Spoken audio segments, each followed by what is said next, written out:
4/7/2025 ಇವತ್ತು ನಮ್ಮ ಕರ್ನಾಟಕ ರಾಷ್ಟ್ರೀಯ ಪಕ್ಷದಿಂದ 8/5/2025 ಜಿಲ್ಲಾ ಕಾರ್ಯಕಾರಿ ಸಮಿತಿಯ ಸಭೆಯಲ್ಲಿ ತಾಲೂಕು ಉಸ್ತುವಾರಿಗಳ ಸಲಹೆ ಮೇರೆಗೆ ಮತ್ತು ಜಿಲ್ಲಾಧ್ಯಕ್ಷರಾದ ಶ್ರೀ PN ಮಲ್ಲಿಕಾರ್ಜುನ್ ಪಚ್ಚನಹಳ್ಳಿ ಇವರ ಅನುಮತಿಯೊಂದಿಗೆ ತರೀಕೆರೆ ತಾಲೂಕು ಸಮಿತಿಯನ್ನು ತಕ್ಷಣದಿಂದ ಜಾರಿಗೆ ಬರುವಂತೆ ನೇಮಕ ಮಾಡಲಾಗಿದೆ. ತಾಲೂಕು ಸಮಿತಿಯ ಕಾಲಾವಧಿ 3 ವರ್ಷ ಅಥವಾ ಜಿಲ್ಲಾ ಕಾರ್ಯಕಾರಿ ಸಮಿತಿಯ ವಿಶ್ವಾಸವಿರುವ ತನಕ ಆಗಿರುತ್ತದೆ. ತಾಲೂಕು ಸಮಿತಿ ಪದಾಧಿಕಾರಿಗಳು: ಅಧ್ಯಕ್ಷರು ಪ್ರತಾಪ್, ಉಪಾಧ್ಯಕ್ಷರು ಪ್ರತಾಪ್ ಅವರು ಈಗ ನಮ್ಮ ಕರ್ನಾಟಕ ರಾಷ್ಟ್ರ ಸಮಿತಿ ಪಕ್ಷದ ಪ್ರಧಾನ ಕಾರ್ಯದರ್ಶಿಗಳು ಮತ್ತು ಅಧ್ಯಕ್ಷರು ಇಬ್ಬರು ಕೊಡಬೇಕಾಗಿ ಕೇಳ್ಕೊಳ್ತಾ ಇದ್ದಾರೆ.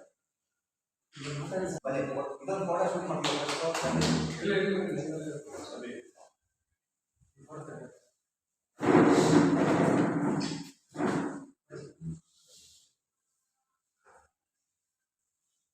ಪ್ರದೀಪ್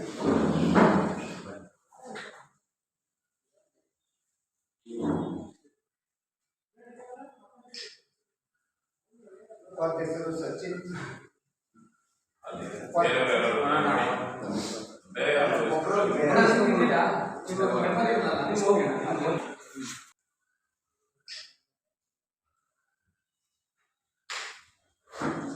ಕಾರ್ಯದರ್ಶಿ ಮಂಜುನಾಥ್,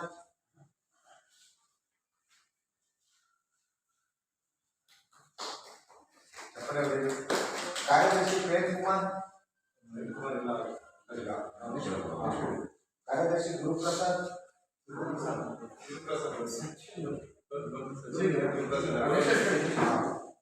ಕಾರ್ಯದರ್ಶಿ ಪ್ರತಾಪ್, ಕಾರ್ಯದರ್ಶಿ ತಿಮ್ಮಯ್ಯ ಪ್ರತಾಪ್,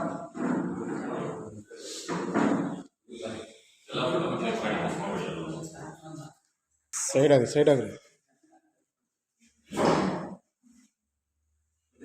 ಕಾರ್ಯದರ್ಶಿ ತಿಮ್ಮಯ್ಯ,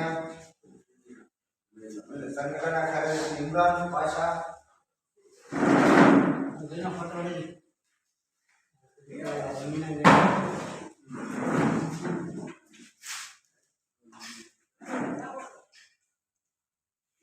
ಸಂಘಟನಾ ಕಾರ್ಯದರ್ಶಿ ಸಿದ್ದಲಿಂಗಯ್ಯ,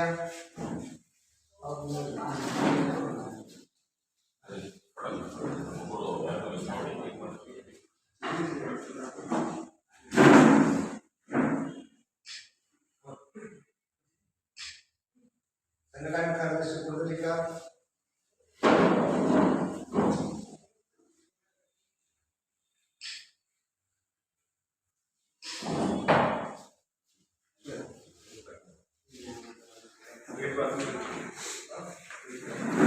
ನೂತನವಾಗಿ ಆಯ್ಕೆಯಾಗಿರ್ತಕ್ಕಂಥ ತಾಲೂಕು ಸಮಿತಿಯ ಅಧ್ಯಕ್ಷರಾದಂತಹ ಪ್ರತಾಪ್ ಸರ್ ಅವರು ಮಾತಾಡೋದಕ್ಕಾಗಿ ಕೇಳ್ಕೊಳ್ತಾ ಇದ್ದೀನಿ.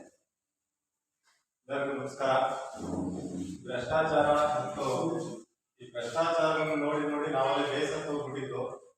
ಹೇಗೆ ಈ ಭ್ರಷ್ಟಾಚಾರವನ್ನ ಓಡಿಸೋದು? ಎಲ್ಲಿಂದ ಅಂದ್ರೆ ಮಂಡಲ ಪಂಚಾಯತಿ ಕಸ ಹೊಡೆಯೋದ್ರಿಂದ ಶುರುವಾಗುತ್ತೆ. DC ತನಕನೂ CM ತನಕನೂ ಭ್ರಷ್ಟಾಚಾರ ರಾಜ್ಯದಲ್ಲಿ. ಈ ತರ ಬರೀ ಎಲ್ಲ ಭಾಷಣ ಮಾಡೋದೇ ಆಯ್ತು. ಈ ತರ ನೋಡ್ತಾ ಕೂತಿದ್ದಾಗ ರವಿಕೃಷ್ಣ ರೆಡ್ಡಿ ಅವ್ರದ್ದು ಈ ಹಳದಿ T-ಶರ್ಟ್ ವಿಡಿಯೋ ಬರ್ತಾ ಇತ್ತು. ಈ ವಿಡಿಯೋಗಳನ್ನ ನೋಡ್ತಾ ನಮಗೂ ಸ್ವಲ್ಪ ಪ್ರೇರಣೆ ಬಂತು, ನಾವು ಈ ತರ ಯಾಕೆ ಮಾಡಬಾರ್ದು ಅಂತ. ಅವಾಗ ಏನಾಯ್ತು, ನಾವು ತರೀಕೆರೆ ರೋಡಲ್ಲಿ ಬಿಡೋದಿದ್ದು ದೋರ್ನಾಳ ಗ್ರಾಮ ಪಂಚಾಯತ್ ಇದು ಕಸ ತಗೊಂಬಂದು ರೋಡಿಗೆ ಇರ್ತಿದ್ರು. ಆ ಲೇಡಿ ಡ್ರೈವರ್ ಇದಾರೊಬ್ರು. ಅವಾಗ ಏನ್ ಮಾಡೋದು, ನಾವು ನಮ್ಮ ಆನಂದಣ್ಣ ಕಾಂಟ್ಯಾಕ್ಟ್ ಮಾಡಿದಾಗ ಕಸದ್ದು 4-5 ಲೋಡು ಹೈವೇ ರೋಡಿಗೆ ಇಟ್ಬಿಟ್ಟಿತ್ತು. ಅದನ್ನ ತೆಗೀರಿ ಅಂತ ಹೋದ್ರೆ ಅವ್ರು ದೌರ್ಜನ್ಯ ಮಾಡ್ತಾ ಇದ್ರು ನಮ್ಗೆ. ಅವಾಗ ನಮ್ಮ ಆನಂದಣ್ಣ ಅವರು ಫೋನ್ ಮಾಡಿದ್ರು, ಯಾರಿಗೆ ಫೋನ್ ಮಾಡಿದ್ರು. ಅವರು ಖುದ್ದಾಗಿ ಬಂದು ಹಿಟಾಚಿ ತಗೊಂಡು JCB ತಗೊಂಡ್ಬಂದದನ್ನ ಅಲ್ಲೇ ನಿಂತ್ಕೊಂಡು ಲಾರಿ ತುಂಬಿಸಿ ಅದನ್ನ ಕ್ಲೀನ್ ಮಾಡಿಕೊಟ್ರು. ಅವಾಗ ಗೊತ್ತಾಯ್ತು KRS ಪಕ್ಷಕ್ಕೆ ಈಗ ಆಲ್ರೆಡಿ ಇದು ಬೇಕಾದಷ್ಟು ಬೆಳೆದಿದೆ. ಯಾರು ಡಿಸೈನ್ ಮಾಡೋಗಿದ್ದಾರೆ ಆಲ್ರೆಡಿ, ನಾವು ಮಾಡ್ತಾ ಇರೋ ಡಿಸೈನ್ ಅಲ್ಲ. ರವಿಕೃಷ್ಣ ರೆಡ್ಡಿ ಅವರು ಮತ್ತೆ KRS ಪಕ್ಷದ ಕಾರ್ಯಕರ್ತರು ಬಹಳ ಅಚ್ಚುಕಟ್ಟಾಗಿ ಕೆಲಸ ಮಾಡಿ ಪ್ರಾಮಾಣಿಕವಾಗಿ ಜನರ ಮನಸ್ಸನ್ನ ಗೆದ್ದಿದ್ದಾರೆ. ನಾವೇನು ಸುಮ್ಮನೆ ಕೆಲಸ ಮಾಡ್ಕೊಳ್ಳೋದು ಸಾಕು, ಆ ತರ ಡಿಸೈನ್ ಮಾಡಿ ಮನೆ ಕಟ್ಟೋಗಿದ್ದಾರೆ. ಅವಾಗ ನಾವು ಇದಕ್ಕೆ ಸೇರ್ಬೇಕು ಅಂತ ಒಲವು ಬಂತು. ಅವಾಗ ಆನಂದಣ್ಣ ಅವರಿಗೆ ಮತ್ತೆ ಜಿಲ್ಲಾಧ್ಯಕ್ಷರು ಮಂಜುನಾಥ್ ಸರ್ ಅವರಿಗೆ ಇದ್ ಮಾಡ್ಕೊಂಡಾಗ ಆಯ್ತು, ಬರೀ ಪ್ರತಾಪ್ ನಿಮ್ಮಂತ ಎಕ್ಸ್ಟ್ರಾ ಬಿಡ್ಬೇಕು ಅಂತ ಅಂತಂದ್ರು. ಅವಾಗ ನಮ್ಮ ನನ್ನ ಸ್ನೇಹಿತರುಗಳಿಗೆಲ್ಲ ಹೇಳಿದೆ, ಪ್ರಾಮಾಣಿಕ ಸ್ನೇಹಿತರುಗಳಿಗೆ ಹೇಳಿದಾಗ ಅವರು ನಾನು ಜೊತೆಗೆ ಇರ್ತೀವಿ ಅಂತ ಹೇಳಿದ್ರು. ಆದ್ರಿಂದ ನಾನು ಇವತ್ತು KRS ಪಕ್ಷದ ತಾಲೂಕು ಅಧ್ಯಕ್ಷರಾಗಿ ಆಯ್ಕೆ ಆಗಿರೋದು ನನಗೆ ಸಂತೋಷ ತಂದಿದೆ. ಇನ್ನೊಂದು ಏನ್ ಗುರಿ ಇಟ್ಟಿದ್ದು ನಾವು ಅಂದ್ರೆ, ನಮ್ಮ ತಾಲೂಕಲ್ಲಿ ರೈತರುಗಳಿಗೆ 100-200 ವರ್ಷದಿಂದ ಭೂಮಿನ ಉಳುಮೆ ಮಾಡ್ತಾ ಇದ್ದಾರೆ ರೈತರುಗಳು. ಆದ್ರೆ ಅವರಿಗೆ ಸಾಗುವಳಿ ಸಿಕ್ಕಿಲ್ಲ. ಈ ತರದವರು ಸುಮಾರು 10,000 ಜನ ಇದ್ದಾರೆ ಅನ್ನೋದು ಒಂದು ಮಾಹಿತಿ ಇದೆ. ಅದಕ್ಕೆ ನಮ್ಮ ಅಧ್ಯಕ್ಷರ ನೇತೃತ್ವದಲ್ಲಿ, ನಮ್ಮ ಆನಂದ ನೇತೃತ್ವದಲ್ಲಿ ಎಷ್ಟು 1000 ಜನಕ್ಕೆ ರೈತರುಗಳಿಗೆ ಸಾಗುವಳಿ ಆಗಿಲ್ಲ ಈ ತಾಲೂಕಲ್ಲಿ. ತರೀಕೆರೆ ತಾಲೂಕು ಮಾತ್ರ ನಮ್ಗೆ ವ್ಯಾಪ್ತಿ ಬರ್ತಾ ಇದೆ. ಅದನ್ನ ಸಮೀಕ್ಷೆ ಮಾಡಿ ಅವರಿಗೆಲ್ಲರಿಗೂ ಸಾಗುವಳಿ ಕೊಡಿಸ್ಬೇಕು ಅನ್ನೋ ನಿಟ್ಟಿನಲ್ಲಿ ನಾವು ಹೋರಾಟ ಮಾಡಬೇಕು ಅಂತ ತೀರ್ಮಾನ ಮಾಡ್ಕೊಂಡಿದೀವಿ. ಇದಕ್ಕೆ ಎಲ್ಲ ಸಾರ್ವಜನಿಕರು ಮತ್ತೆ ರೈತರು ಸಹಕಾರ ಬೇಕು ಅಂತ ಉಪಾಧ್ಯಕ್ಷರಾಗಿ ಆಯ್ಕೆ ಮಾಡಿರುವ ನಮ್ಮ ಜಿಲ್ಲಾ ಕಮಿಟಿಯ ಅಧ್ಯಕ್ಷರಾದಂತಹ ಅಧಿಕಾರಿ ಸರ್ ಮತ್ತು ಆನಂದ್ ಸರ್ಗೆ ಅಭಿನಂದನೆಗಳನ್ನು ಸೂಚಿಸುತ್ತೇನೆ. ಬರೀ ಯಾವಾಗಲೂ ಕೋರ್ಟು ಕಚೇರಿ ಒಂದು ಕೆಲಸ ಮಾಡಿಸ್ಕೊಬೇಕು, ಒಂದು ಹೊಲದಾಗಿರ್ಲಿ ಮತ್ತೊಂದಾಗಿರ್ಲಿ ಒಂದು ಕೆಲಸ ಮಾಡಿಸ್ಕೊಬೇಕು ಅಂದ್ರೆ ಅವ್ರಿಗೆ ದುಡ್ಡು ಕೊಡಬೇಕು, ಲಂಚ ಕೊಡಬೇಕು, ಎಲ್ಲ ಕೊಡಬೇಕು. ಅವ್ರ ಲಂಚ ಕೊಡೋದಂತಾನೆ ಒಂದು ವಾರ 15 ದಿನಗಳೇ ಬರೀ ಅವ್ರ ಹತ್ರ ಅಡ್ಡಾಡೋದೇ ಆಗೋಗಿದೆ. ಅಡ್ಡಾಡಿ ಸುಸ್ತಾಗಿ ಏನಾದ್ರು ಒಂದು ಮಾಡ್ಬೇಕಲ್ಲ, ಇದಕ್ಕೆ ಏನ್ ಮಾಡೋದು ತುಂಬಾ ದಿನದಿಂದಲೂ ಯೋಚನೆ ಮಾಡ್ತೀವಿ. ಅಂತದ್ದು ಏನಿಲ್ಲ. ಎಲ್ಲ JDS ಪಕ್ಷಕ್ಕೆ ಹೋಗ್ಲಿ, ಬಿಜೆಪಿ ಹೋಗ್ಲಿ, ಮತ್ತೊಂದು ಇತರೆ ಪಕ್ಷಕ್ಕೆ ಹೋದ್ರು ನಮಗೆ ಬಲ ಇಲ್ಲ. ಯಾರು ಅವ್ರನ್ನ ನಾವು ಹೋಗಿ ಇನ್ನೊಬ್ಬ ಕೆಲಸ ಮಾಡಿಸ್ಕೊಬೇಕು ಅಂದ್ರೆ ಅವ್ರ ಮುಖಾಂತರ ನಾವು ಹೋಗ್ಬೇಕಾಯ್ತು. ಅವಾಗ ನನ್ನ ಸ್ನೇಹಿತನಾದ ಪ್ರತಾಪನ ಕರ್ಕೊಂಡು ನನ್ನನ್ನು ಅವನೇ ಕರ್ಕೊಂಡು ಬಂದಿದ್ದು. ಬರ ಇಲ್ಲಿ ನೋಡೋಣ, ಇಲ್ಲಿ KRS ಪಕ್ಷ ಇದೆ, ಒಂದು ಸೇರ್ಕೊ, ನಿನ್ನ ಸಮಸ್ಯೆ ಏನಿದೋ ಇನ್ನೊಂದಲ್ಲ ಬೇರೆ ಯಾವ ಸಮಸ್ಯೆ ಇದೆ ಬಗೆಹರಿಸ್ಕೋಬಹುದು, ಹೋಗೋಣ ಅಂತೇಳಿ ಕರ್ಕೊಂಡು ಬಂದು ನಮ್ಮನ್ನ ಸೇರಿಸಿದ್ದು ಶ್ರೀಮಾನ್ ಪ್ರತಾಪ್ ಅವರು. ಇವತ್ತು ಈ ಪಕ್ಷದಿಂದ ಸೇರಿ ನನಗೆ ಒಂದು ಧೈರ್ಯ ಅನ್ನೋದು ಬಂದಿದೆ. ಮತ್ತು ತುಂಬಾ ಇರುತ್ತಿದೆ ಇದು ಅಧಿಕಾರಿಗಳ ಹತ್ರ ಮಾತಾಡ್ಬೇಕಾದ್ರೆ ಮತ್ತೆ ಇನ್ನಿತರನ್ನು ಮಾತಾಡ್ಬೇಕಾದ್ರೂ ತುಂಬಾ ಇರುತ್ತಿದೆ. ಈ ನಮ್ಮ ತಾಲೂಕು ಘಟಕ, ತಾಲೂಕು ಆಫೀಸ್ ಆಗಿರ್ಬೋದು, ಅಲ್ಲಿ ಎಷ್ಟು ಭ್ರಷ್ಟಾಚಾರ ಇದೆ ಅಂತಂದ್ರೆ ತುಂಬಿ ತುಳುಕ್ತಿದೆ. ಅದೊಂದು ನಿರ್ಮೂಲನೆ ಮಾಡಬೇಕು. ಆ ನಿರ್ಮೂಲನೆ ಮಾಡೋಕ್ಕೋಸ್ಕರ ನಮಗೊಂದು ಪಕ್ಷ ಇದೆ, ರಾಷ್ಟ್ರೀಯ ಪಕ್ಷ ಇದೆ. ಈ ಪಕ್ಷಕ್ಕೆ ಸೇರಿದ್ದು ನನಗೆ ತುಂಬಾ ಸಂತೋಷವಾಗಿತ್ತು. ಈ ಪಕ್ಷಕ್ಕೆ ಸೇರ್ಕೊಂಡು ನನ್ನ ಕೈಯಲ್ಲಿ ಏನು ಸಾಧ್ಯ ಆಗುತ್ತೋ ಅದನ್ನ ಸಂಪೂರ್ಣ ಮನಸ್ಫೂರ್ತಿಯಾಗಿ ಮಾಡೋಣ ಅಂತೇಳಿ ತೀರ್ಮಾನ ಮಾಡಿದ್ದೀನಿ. ಈ KRS ಪಕ್ಷ ಅನ್ನೋದು ಕರ್ನಾಟಕ ರಾಷ್ಟ್ರೀಯ ಪಕ್ಷ ಏನಿದೆಯೋ ಇದು 2019 ಆಗಸ್ಟ್ 8ರಂದು ಅಧಿಕೃತವಾಗಿ ಚಾಲನೆಗೊಳ್ಳುತ್ತೆ. ಇವತ್ತಿನ ದಿನ ತಾಲೂಕು ಸಮಿತಿ ರಚನೆ ಆಗಿದೆ, ತರೀಕೆರೆ ತಾಲೂಕು ಸಮಿತಿ ರಚನೆ ಆಗಿದೆ. ಇದ್ರ ಉದ್ದೇಶ ಏನು? ಎಲ್ಲ ಪ್ರತಿಯೊಂದು ತಾಲೂಕಲ್ಲಾಗಲಿ ಜಿಲ್ಲೆಲಾಗಲಿ ಏನು KRS ಸಮಿತಿ ಮಾಡ್ತಾ ಇದ್ದಾರೆ ಅಂತಂದ್ರೆ, ಒಂದು ಚಿಕ್ಕ ಉದಾಹರಣೆ ಹೇಳ್ಬೇಕು ಅಂದ್ರೆ, ಒಂದು ಇಡೀ ದೊಡ್ಡ ಮನೆನ ಒಬ್ಬ ಗೂಡ್ಸಕ್ಕೆ 1 ಗಂಟೆ ಬೇಕು. ಅದೇ 10 ಜನ ಆದ್ರೆ 1 ನಿಮಿಷ ಸಾಕು. ಸೊ ಇಲ್ಲಲ್ಲಿ ಬರ್ತಕ್ಕಂಥ ಸಮಸ್ಯೆಗಳನ್ನ ಅಲ್ಲಲ್ಲೇ ಚಿಕ್ಕ ಪುಟ್ಟ ತಾಲೂಕು ಹಂತದಲ್ಲಿ, ಜಿಲ್ಲಾ ಮಟ್ಟದಲ್ಲೇ ಬಗೆಹರಿಸ್ಕೊಳ್ಳಿಕ್ಕೆ ಒಂದು ಉದ್ದೇಶಕ್ಕೋಸ್ಕರ ಅಧ್ಯಕ್ಷರಾದಂತಹ ಮಲ್ಲಿಕಾರ್ಜುನ ಸರ್ ಮತ್ತು ಆನಂದ್ ಸರ್ ತಾಲೂಕು ಸಮಿತಿಯನ್ನು ರಚನೆ ಮಾಡಿದ್ದಾರೆ. ನಾನು ಎಲ್ಲ ನಮ್ಮ ಮಿತ್ರರು ಕೇಳ್ಕೊಳ್ಳೋದಂದ್ರೆ, ನಮಗೆ ಕೊಟ್ಟಿರತಕ್ಕಂಥ ಜವಾಬ್ದಾರಿಗಳನ್ನ ನಾವು ತುಂಬಾ ಜವಾಬ್ದಾರಿಯುತವಾಗಿ ವಹಿಸ್ಕೊಂಡು ಕೆಲಸನ ನಿರ್ವಹಿಸೋಣ ಅಂತ ಹೇಳ್ತಾ, ನಮ್ಮ ಕೆಲಸಗಳ ಜೊತೆಗೆ ಪಕ್ಷವನ್ನು ಬೆಳೆಸಿ ಪಕ್ಷನ ಮುಂದುವರಿಸಬೇಕು ಅನ್ನೋ ಉದ್ದೇಶದಿಂದ ಎಲ್ಲ ಪ್ರತಿಯೊಂದು ಆಗ್ಬೇಕು ಅಂತ ಕೇಳ್ಕೊಳ್ತೀನಿ. ನಮಗೆ ಕೊಟ್ಟ ಸ್ಥಾನಗಳನ್ನ ನಾವು ಉಳಿಸ್ಕೊಂಡು ಹೋಗ್ತೀವಿ ಅಂತ ನಾನು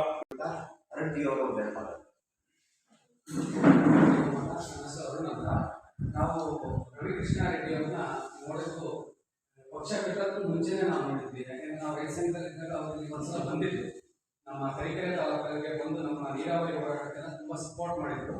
ಆ ಸಂದರ್ಭದಲ್ಲಿ ನಾವು ನೋಡಿದ್ವಿ. ಆಮೇಲೆ ನಮ್ಮ ಸ್ನೇಹಿತ ಇದ್ದಾಗ ನಾವು ಹಿಂಗೆ ಕೆಲವೊಂದು ಸಂಘಟನೆ ಮಾಡೋದಿದ್ದಾಗ ತುಂಬಾ ನ್ಯಾಯಯುತವಾಗಿ ಹೋರಾಟ ಮಾಡಬೇಕಾದ್ರೆ ನಮ್ಮ ಪ್ರತಾಪ್ ಅವರು ಹೇಳಿದ್ರು, ನೋಡು ಈ ತರ ಒಂದು ಪಕ್ಷ ಇದೆ, ತುಂಬಾ ಅದ್ಭುತವಾಗಿದೆ ಅಂತ ಹೇಳಿದಾಗ ನಮಗೆ ಮುಂಚೆನೇ ರವಿಕೃಷ್ಣ ಪರಿಚಯ ಇದ್ದಿದ್ದರಿಂದ ನಾನು ಸರಿ ಅಂತ ಒಪ್ಕೊಂಡು, ಯಾಕೆಂದ್ರೆ ಇಲ್ಲಿ ತುಂಬಾ ನ್ಯಾಯಯುತವಾಗಿ ಹೋರಾಟ ಮಾಡ್ತಾ ಇದ್ದಾರೆ, ತುಂಬಾ ಒಳಗೆ ಬಂದವರಿಗೆ ತುಂಬಾ ಚೆನ್ನಾಗಿ ನ್ಯಾಯ ಸಿಗ್ತಾ ಇದೆ ಅಂತ ಅನ್ಕೊಂಡು ನಾವು ಈ ಪಕ್ಷಕ್ಕೆ ಸೇರ್ಪಡೆ ಆಗಿದ್ವಿ. ನಮಗೆ ಮಾಡಿದ್ದಾರೆ. ಹಾಗಾಗಿ ತರೀಕೆರೆ ತಾಲೂಕು ಸಮಿತಿಯನ್ನು ಕುರಿತು ಒಂದೆರಡು ಮಾತಾಡ್ತಾ ಕೇಳಿದ್ರು. ನಮಸ್ಕಾರ ಎಲ್ಲರಿಗೂ. ನಾನು ಆನಂದ ಜಿಲ್ಲಾ ಪ್ರಧಾನ ಕಾರ್ಯದರ್ಶಿ. ಈಗ ಏನು ಯಾರ್ಯಾರಿಗೇನೋ ಈಗ ನಾವು ಒಂದು ಪೋಸ್ಟಿಂಗ್ ಕೊಟ್ಟಿದ್ದೀವಿ ಅಂದಾಗ ಪೋಸ್ಟಿಂಗ್ ಇಟ್ಕೊಂಡು ಸುಮ್ಮನೆ ಕುತ್ಕೋಬಾರ್ದು. ಈಗ ನಾವು ಅವ್ರನ್ನ ಫಿಲ್ಟರ್ ಮಾಡೇ ಎಲ್ಲರಿಗೂ ಯಾವ ಅಗತ್ಯ ಕರ್ನಾಟಕ ಕೊಟ್ಟಿದ್ದೀವಿ. ಈಗ ಅದನ್ನು ನೀವು ಇಟ್ಕೊಂಡು ಏನು ಮಾಡಬೇಕಪ್ಪ ಅಂದರೆ, ಈಗ ಅಧ್ಯಕ್ಷರು ಮತ್ತು ಪ್ರಧಾನ ಕಾರ್ಯದರ್ಶಿಗಳು ನಿಮಗೆ ಈಗ ಇನ್ನೊಂದು ಜವಾಬ್ದಾರಿ ಇದೆ. ಅದೇನಪ್ಪ ಅಂದರೆ, ಇನ್ನೊಂದು ಈಗ ತರೀಕೆರೆ ತಾಲೂಕಲ್ಲಿ ವ್ಯಾಪ್ತಿಯಲ್ಲಿ ಒಳಪಡುವಂಥ ಹೋಬಳಿ ಮಟ್ಟಕ್ಕೆ ನೀವು ಇಬ್ರು ಬಿಟ್ಟು ನಿಮ್ಮ ಯಾರು ಕಾರ್ಯದರ್ಶಿಗಳಿದ್ದಾರೆ ಅವ್ರನ್ನ ಒಂದು ಹೋಬಳಿನ ಪೋಸ್ಟಿಂಗ್ ಮಾಡ್ಬಿಡಿ. ನೀವೇ ಅವ್ರ ಹೋಬಳಿ ಎಲ್ಲ ಹತ್ರ ಆಗುತ್ತೆ ಅವ್ರಿಗೆ ಆ ಹೋಬಳಿಯಲ್ಲಿ ಇರೋದಂಥದ್ದನ್ನ ನಿಮ್ಮ ಒಂದು ಸಲಹೆನ ತಗೊಂಡವರು ಏನೋ ಒಂದು ವಿಡಿಯೋ ಮಾಡೋದಾಗಲಿ ಏನೋ ನಿಮ್ಗೆ ಹೋಗ್ತಾ ಇದೀವಂತ ಪ್ರಧಾನ ಕಾರ್ಯದರ್ಶಿಗಳಿಗೆ ಮತ್ತೆ ಅಧ್ಯಕ್ಷರಿಗೆ ಫೋನ್ ಮಾಡಿಬಿಟ್ಟು ಅವ್ರು ಏನು ಹೇಳ್ತಾರೆ ಅದನ್ನ ನೀವು ಫಾಲೋ ಮಾಡಬೇಕು. ನೀವು ಒಬ್ಬೊಬ್ಬರಿಗೆ ನೀವು ಒಂದು ಹೋಬಳಿಗೆ ಅಂತ ಒಬ್ಬೊಬ್ಬರು ಉಸ್ತುವಾರಿ ಅವರೇ ನೇಮಕ ಮಾಡ್ಕೊಡ್ತಾರೆ. ನಾನು ಈ ಹೋಬಳಿ ಉಸ್ತುವಾರಿ ಅಂತ ಹೇಳ್ಬಿಟ್ಟು ನೀವು ಸುಮ್ಮನೆ ಯಾಕೆ ಹೋಗೋದಲ್ಲ, ಅವ್ರು ಏನು ಹೇಳ್ತಾರೆ ಅದನ್ನು ಫಾಲೋ ಮಾಡಬೇಕು ಸರ್. ಆಮೇಲೆ ಅಧ್ಯಕ್ಷ ಮತ್ತೆ ಪ್ರಧಾನ ಕಾರ್ಯದರ್ಶಿಗಳು ಫೋನ್ ಮಾಡಿದಾಗ ನೀವೆಲ್ಲರೂ ಅವರಿಗೆ ಒಂದೇ ಫೋನಿಗೆ ಸ್ಪಂದಿಸಬೇಕು. ಅವ್ರ ಹತ್ರ ನೀವು ಒಂದ್ಸರಿ ಫೋನ್ ಮಾಡಿಸ್ಕೋಬಾರ್ದು. ಯಾಕಂದ್ರೆ ಅವ್ರು ಏನೋ ನಾವು 10-15 ಜನ ಇದೀವಿ ಅಂತ ಏನೋ ಪ್ಲಾನಿಂಗ್ ಮಾಡ್ಕೊಂಡು ಏನೋ ಹಾಕಿರ್ತಾರೆ. ಅವಾಗ ನೀವು ಅಲ್ಲಿ ಕೆಲಸ ಏನು ಕೆಲಸ ಇರುತ್ತೆ, ಇನ್ನೇನು ಮನೆ ಕೆಲಸ ಮುಗಿದ್ಮೇಲೆ ನೀವು ಬೇರೆಯವ್ರಿಗೂ ಅದೇ ಥರ ಅವ್ರ ಹತ್ರ ಹೋಗಿ ಕೆಲಸ ಪಕ್ಷದಿಂದ ಒಂದು 15 ಜನ ಬಂದರಲ್ಲ ಅವ್ರಿಗೆ ಭಯ ಆಗ್ಬಿಡುತ್ತೆ. ಟಿ ಶರ್ಟ್ ಹೊಡೆದ್ರೆ ಅವರು ಅಲಾಟ್ ಆಗಿರ್ತಾರೆ. ಇವಾಗ ನಾವು ಏನು ಮಾತಾಡೋದೇ ಬೇಡ, ಐಡಿ ಕಾರ್ಡ್ ಹಾಕೊಂಡು ಗೊತ್ತಿಲ್ಲ ಅಂದ್ರೆ ನಮ್ಮ ಟಿ ಶರ್ಟ್ ಹೊಡೆದ್ರೆ ಅವ್ರು ಆಗ್ತಾರೆ ಕರ್ಕಾಡಿ, ಅಷ್ಟು ಭಯ ಇದೆ. ಅದನ್ನ ಮತ್ತೆ ಮುಂದುವರ್ಸ್ಕೊಂಡು ಹೋಗಿ. ಹಾಗೇನೆ ಅದೇ ನಾನು ಹೇಳಿದಂಗೆ ಶೀಲ ಮತ್ತೆ ಶಿಸ್ತು ಇದರಲ್ಲಿ ಪ್ರಾಮಾಣಿಕವಾಗಿ ಪ್ರಾದೇಶಿಕ ಪಕ್ಷ ಇರೋದ್ರಿಂದ ನಮ್ಮದು ಪ್ರಾಮಾಣಿಕವಾದ ಪಕ್ಷ ಇದು. ಬಿಜೆಪಿ ಜೆಡಿಎಸ್ ಕಾಂಗ್ರೆಸ್ ಅಲ್ಲ. ಹಾಗೆ ನೀವು ಯಾರು ನಾವು ಕೆಲಸ ಮಾಡಿಸ್ಕೊಡ್ತೀವಿ ಅಂದಾಗ ಅವ್ರ ಹತ್ರ ನೀವು ಪ್ರೀತಿಯಿಂದ ಕೊಡ್ಸಿರೋ ಒಂದು ಟೀ ಕುಡಿದೆ ಅಷ್ಟೇ. ನಮಗೆಲ್ಲೋ ಒಂದು ದೊಡ್ಡ ಬರಬೇಕು, ನನಗೊಂದು ಕೆಲಸ ಮಾಡ್ಕೊಡ್ಬೇಕು ಅವರು ಬೇಕಂದ್ರೆ ಕೊಡಕ್ಕೆ ಬರ್ತಾರೆ ನಿಮಗೆ, ಅವ್ರು ನೀವು ಇಸ್ಕೋಬಾರ್ದು. ಅದೇ ಕಾರಣಕ್ಕೂ ಆಯ್ತು ನಾನು ಕೆಲಸ ಮಾಡಿಕೊಟ್ಟೆ, ನೀವು ಬಂದಿದ್ದಕ್ಕೆ ನನ್ನ ಕೆಲಸ ಆಯಿತು, ನಾನು 1 ವರ್ಷದಿಂದ ಓಡಾಡ್ತಿದ್ದೆ, 5 ವರ್ಷದಿಂದ ಓಡಾಡ್ತಿದ್ದೆ, ನನ್ನ ಕೆಲಸ ಆಗಿಲ್ಲ, ನೀವು ಬಂದಿದ್ದ ತಕ್ಷಣ ಕೆಲಸ ಆಗುತ್ತೆ ನಾನು ಪ್ರೀತಿಯಿಂದ ಅಂತ ಕೂಡ ಬರ್ತಾರೆ. ಯಾವುದೇ ಕಾರಣಕ್ಕೂ ದುಡ್ಡು ಮಾಡಿದ್ರೆ ನಾವೇ ಮಾಡ್ತೀವಿ. ನಾವು ಬಿಜೆಪಿ ಜೆಡಿಎಸ್ ಕಾಂಗ್ರೆಸ್ ಪಕ್ಷಕ್ಕೆ ಸೇರ್ಕೊಳ್ತೀವಿ. ಇಲ್ಲಿ ನಮ್ಮ ಪಕ್ಷ ಪ್ರಾಮಾಣಿಕವಾದದ್ದು, ಅದು ಎಲ್ಲ ತಲೆಯಲ್ಲೂ ಇರಬೇಕು. ಯಾವುದೇ ಕಾರಣಕ್ಕೂ ನಮ್ಮ ಕೈಯಿಂದ 200-300 ಸಾವಿರ ಖರ್ಚಾದ್ರೆ 500 ರೂಪಾಯಿ ದುಡ್ಡು ಇಸ್ಕೋಬಾರ್ದು. ಅದು ಬಿಟ್ಟರೆ ಮತ್ತೆ ನಿಮಗೆ ಹೋಬಳಿಗೆ ಉಸ್ತುವಾರಿಗಳಾಗಿ ಅವರು ಯಾರೇ ನಮಸ್ತೆ. ಇವತ್ತಿನ ಸಭೆಯ ಉದ್ದೇಶ ಏನಂತಂದರೆ ಚಿಕ್ಕಮಗಳೂರು ಜಿಲ್ಲೆ ತರೀಕೆರೆ ತಾಲೂಕಿನ ನೂತನ KRS ಪಕ್ಷದ ತಾಲೂಕು ಸಮಿತಿಯನ್ನು ರಚನೆ ಮಾಡಬೇಕು ಅಂತ ಹೇಳಿ ನಾವು ಸುಮಾರು 1.5 ತಿಂಗಳಿಂದ ಪ್ರಯತ್ನ ಪಟ್ಟಿದ್ದೆವು. ನಮ್ಮ ರಾಜ್ಯ ಉಪಾಧ್ಯಕ್ಷರು ಅವಿನಾಶ್ ಅವರು ಒಂದ್ಸಲ ಇಲ್ಲಿ ಬಂದು ಮೀಟಿಂಗು ಮಾಡಿದ್ರು. ಆದಮೇಲೆ ಸ್ವಲ್ಪ ತಡ ಆಯಿತು. ಏಕೆಂತಂದರೆ ನನಗೆ ಬೇರೆ ಬೇರೆ ಮೀಟಿಂಗ್, ರಾಜ್ಯ ಕಮಿಟಿ ಮೀಟಿಂಗ್ ಎಲ್ಲ ಇತ್ತು. ಅದರಿಂದ ಇವತ್ತು ಆದೇಶದ ಮೇರೆಗೆ ನಾನು ಇವತ್ತು ತಾಲೂಕು ಕಮಿಟಿ ಮಾಡಬೇಕು ಅಂತೇಳಿ ಮಾಡಿ ಎಲ್ಲರಿಗೂ ಆದೇಶ ಪತ್ರ ಕೊಟ್ಟಿವಿ. ಕೊಟ್ಟು ಇಲ್ಲಿ ಸದಸ್ಯರು 12 ಜನ ಇದ್ದಾರೆ. ಈಗ ಆಕ್ಟಿವ್ ಇರೋರು. ಇನ್ನು ಮುಂದೆ ಇವ್ರಿಗೆ ಏನೇನು ಹುದ್ದೆ ಕೊಟ್ಟಿವಿ ಅವರು ಈ ಪತ್ರ ಕೊಟ್ಟಿದ್ದು ತಂದಾಗ ಮನೆಗೆ ಗೊತ್ತಂದರೆ ಅವರು ಬೆಳೆಯಲ್ಲ, ಪಕ್ಷನೂ ಬೆಳೆಯಲ್ಲ. ಪಕ್ಷಕ್ಕೆ ಕೊಟ್ಟಿರೋ ಹುದ್ದೆಗೆ ನ್ಯಾಯ ಕೊಡಿಸ್ಬೇಕು ಅಂತಂದರೆ ಅವರು ಎಷ್ಟು ಟೈಮು ಪಕ್ಷಕ್ಕೆ ಕೊಟ್ಟು ಕೆಲಸ ಮಾಡ್ತಾರೆ, ಆ ಪಕ್ಷನೂ ಬೆಳೆದಿದೆ, ಅವರು ಬೆಳೀತಾರೆ. ಉದಾಹರಣೆ ನಾನೊಂದು ಚಿಕ್ಕಮಗಳೂರು ಗಡಿ ಗ್ರಾಮದಲ್ಲಿ ಇದ್ದವನು. ನಮ್ಮೂರಿಗೆ ಚಿಕ್ಕಮಗಳೂರಿಂದ 80 ಕಿಲೋಮೀಟರ್ ದೂರ ಇದೆ. 80 ಕಿಲೋಮೀಟರ್ ಇದುವರೆಗೂ ಎಲ್ಲ ಪಕ್ಷದಲ್ಲೂ ಇದೆ. ನಾನು ಯಾವ ಪಕ್ಷದಲ್ಲೂ ಯಾರೂ ನನ್ನ ಗುರುತಿಸಿರಲಿಲ್ಲ. ನನ್ನ KRS ಪಕ್ಷ ಒಂದು ಜಿಲ್ಲೆಯ ಅಧ್ಯಕ್ಷ ಮಾಡ್ತಾರೆ ಅಂತಂದರೆ ಅದು ಸಾಮಾನ್ಯದ ಮಾತಲ್ಲ. ಯಾವ ಪಕ್ಷದಲ್ಲಿ ಬರೀ ಒಂದು ಮೆಂಬರ್ ಸಹ ಮಾಡಿಲ್ಲ. ನಮ್ಮ ರವಿಕೃಷ್ಣ ರೆಡ್ಡಿ ಅವರು ಯಾವಾಗಲೂ ಹೇಳೋದು, ದೀನ ದಲಿತರು ಬಡವರು ಬದಲು ಅಂತರ ಬದಲು ಮಾತ್ರ ನಮ್ಮ ಪಕ್ಷ ಬೆಳೆದಿದೆ. ದುಡ್ಡಿದ್ದಾಗ ಯಾರೋ ನಮ್ಮ ಪಕ್ಷಕ್ಕೆ ಬರೋದಿಲ್ಲ, ನಮ್ಮದು ಬಂದಿದ್ದಾರೆ ಈ ಪಕ್ಷಕ್ಕೆ ಬರೋದು. ಯಾವುದೇ ಕಾರಣಕ್ಕೆ ಇಲ್ಲಿ ಬಂದಿರೋಲ್ಲ, ಅವ್ರು ಸ್ವಂತ ದುಡ್ಡಿಂದ ಬಂದಿರೋ. ಎಲ್ಲ ಪಕ್ಷಕ್ಕೂ ಎಲ್ಲರೂ ಹೋಗ್ಬೇಕು ಅಂತ ಅವ್ರು ಖರ್ಚು ವೆಚ್ಚ ಎಲ್ಲ ಅವರೇ ಕೊಡ್ತಾರೆ. ಇಲ್ಲಿ ಯಾರೂ ಕೊಡೋಲ್ಲ, ಅವ್ರು ಸ್ವಂತ ಪಕ್ಷದಿಂದ ಸೈನಿಕರಾಗಿ ಬಂದು ದುಡಿಯೋಕ್ಕೆ ಬಂದಿರೋದು. ನಮ್ಮ KRS ಪಕ್ಷ ಇರೋದೇ ಅದೇ ರೀತಿ. ಇಲ್ಲಿ ಇಡೀ ಕರ್ನಾಟಕದಿಂದ ಹೋಗ್ತಾರೆ, ಎಲ್ಲ ಕಡೆಯಿಂದಲೂ ಹೋಗ್ತಾರೆ. ಸಾರ್ವಜನಿಕರಿಗೆ ನಾವು ಯಾವ ರೀತಿ ಸ್ಪಂದಿಸ್ತೀವಿ ಅಂತ ಹೇಳ್ತೀವಿ, ಅದೇ ರೀತಿ ನಾವು ಅವರಿಗೆ ಮಾತಿನಂತೆ ತಪ್ಪಂಗೆ ಅವರಿಗೆ ಸ್ಪಂದಿಸ್ತಿದ್ವಿ. ಇಲ್ಲಿ ತಾಲೂಕು ಪದಾಧಿಕಾರಿಗಳು ಅದೇ ರೀತಿ ತಾಲೂಕಲ್ಲಿ ಸಂಘಟನೆ ಮಾಡಿಕೊಂಡು ಅವರ ಕಷ್ಟ ಸುಖಗಳನ್ನ ಜನಗಳನ್ನ ಸ್ಪಂದಿಸಿ ಪಕ್ಷ ಬೆಳೆಸಬೇಕು, ಅವರು ಬೆಳಿಬೇಕು. ಯಾವುದೇ ಕಾರಣಕ್ಕೂ ನೀವು ಯಾವುದೇ ಆಫೀಸ್ಗಳಿಗೆ ಹೋಗ್ಬೇಕು ಅಂತಂದರೆ ಯಾವುದೇ ಕಾರಣಕ್ಕೂ ನೀವು ಒಬ್ಬರೇ ಹೋಗಬೇಡಿ. ಯಾಕೆಂದರೆ ನಮ್ಮ KRS ಪಕ್ಷದವರು ಬಂದಮೇಲೆ ಆ ಕೇಸ್ ಹಾಕೋಕ್ಕೋಸ್ಕರ ಕಾಯ್ತಾ ಇರ್ತಾರೆ ಅಧಿಕಾರಿಗಳು. ಭ್ರಷ್ಟಾಚಾರಿಗಳು, ಭ್ರಷ್ಟಾಧಿಕಾರಿಗಳು ಎಲ್ಲರೂ ಭ್ರಷ್ಟಾಚಾರ ತಿರುಗಾಡ್ತಾ ಇದೆ. ಅದರಿಂದ ನೀವು ಎಷ್ಟು ಸಂಘಟಿತರಾಗಿ ಹೋಗ್ತೀರಾ ಅಷ್ಟು ನಿಮಗೆ ಸೆಕ್ಯೂರಿಟಿ ಇರುತ್ತೆ. ಯಾವುದೇ ಕಾರಣಕ್ಕೂ ಯಾರ ಇದಕ್ಕೂ ಬಗ್ಬೇಡಿ, ಧೈರ್ಯದಿಂದ ನಡೀರಿ. ಮತ್ತು ನಿಮ್ಮ ಹಳ್ಳಿಗೆ ಹೋಗಿ ಇದೇ ಥರ ನೀವು ಯಾವ ರೀತಿ ಬಂದಿರೋ ನಮ್ಮ ಪಕ್ಷಕ್ಕೆ ಅದೇ ರೀತಿ ನಿಮ್ಮ ಜೊತೆಗೆ ನಿಮ್ಮ ಸ್ನೇಹಿತರನ್ನು ಕರ್ಕೊಂಡ್ಬನ್ನಿ. ಕರ್ಕೊಂಡ್ಬಂದು ಅವರು ಅವ್ರ ವೈದ್ಯಕೀಯ ಕೆಲಸ ಬಿಟ್ಟು ಯಾವಾಗಲೂ ಬರೀ ಅಂತ ಹೇಳಲ್ಲ. ವಾರದಾಗೆ 2 ದಿವಸ 1 ದಿವಸ ಅಷ್ಟೇ ನಮ್ಮ ಪಕ್ಷದಾಗೆ ಅವರು ಒತ್ತು ಕೊಟ್ಟು ಕೆಲಸ ಮಾಡಿದರೆ ಅವರು ಬೆಳೀತಾರೆ, ನೀವು ಬೆಳೀತೀರ, ಪಕ್ಷ ಬೆಳೀತಿದೆ. ಮುಂದೆ ನೀವು ಯಾವ ರೀತಿ ಯಾವ್ಯಾವ ಆಫೀಸ್ಗೆ ಹೋಗ್ಬೇಕು ಅಂತ ಯಾವ